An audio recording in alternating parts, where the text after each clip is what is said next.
Good morning mga ka-BFF! Welcome sa aking kauna-unahang mini vlog kaya medyo kinakabahan at nahihiya ko ng kaunti. Ngayong araw, isasama ko kayo at ipapakita kung paano lumipas ang isang karaniwang araw ko habang bakasyon. Wala itong masyadong pangyayari, simpleng pamumuhay lang at mga bagay na karaniwang ko lang ginagawa. Kung gusto nyong makasama at makita ang takbo ng araw ko, manatili lamang dito at panoorin hanggang sa huli. Paggising ko, nagilamos agad ako para maging presko ang aking pakiramdam. Alam niyo naman mga ka-BFF, paggising medyo antok pa at matamlay ang pakiramdam ko kaya ito talagang una-una kong ginagawa. Nakakawala talaga ito ng antok mga ka-BFF, kaya masigla na ako simula pa ng umaga. Masarap sa pakiramdam kapag malinis at sariwa ang iyong muka. Pagkatapos kong maghilamos at mag-ayos sarili ko, hindi na ako magpatumpik-tumpik pa. Diretso na ako sa kusina para maghugas ng pinagkainan. Habang busy sa paghuhugas, nagsalang na rin ako ng sinaing para sa next meal. Naghanda na rin ako para labhan ang mga damit ko papuntang Albay. Excited na ako kasi kasama ko sa biyahe si Lola Rachel mga ka-BFF.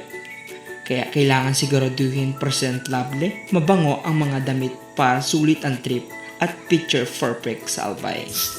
Habang binababad ko ang damit, sinamantala ko ang oras para magpatuloy sa paglinis ng bahay.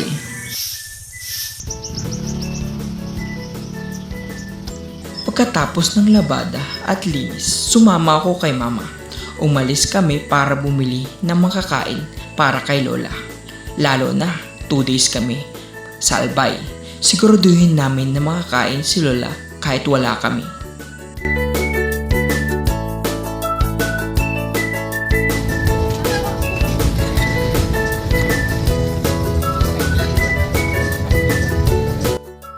Pagkatapos namin mamalengke ni mama, pumunta na ako sa bahay namin sa looban para magbigay ng pagkain sa aming alagang biik.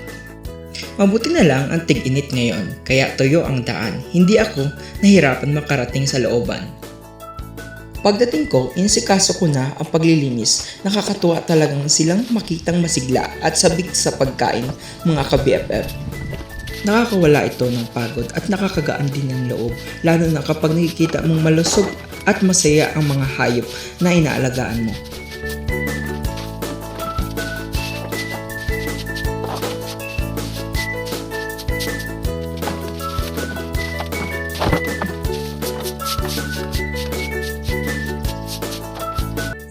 Pagbalik ko sa bahay, nandatnan ko si mama na nag-aasikaso ng aming dadalhin para pumunta sa Albay.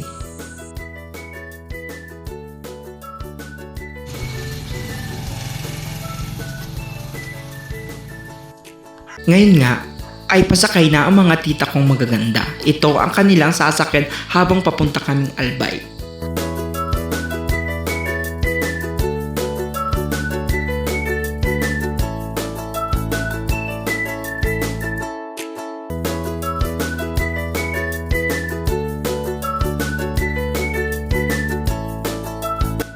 Kami naman nila Lola Rachel ay sasakay naman sa kotse mga ka-BFF.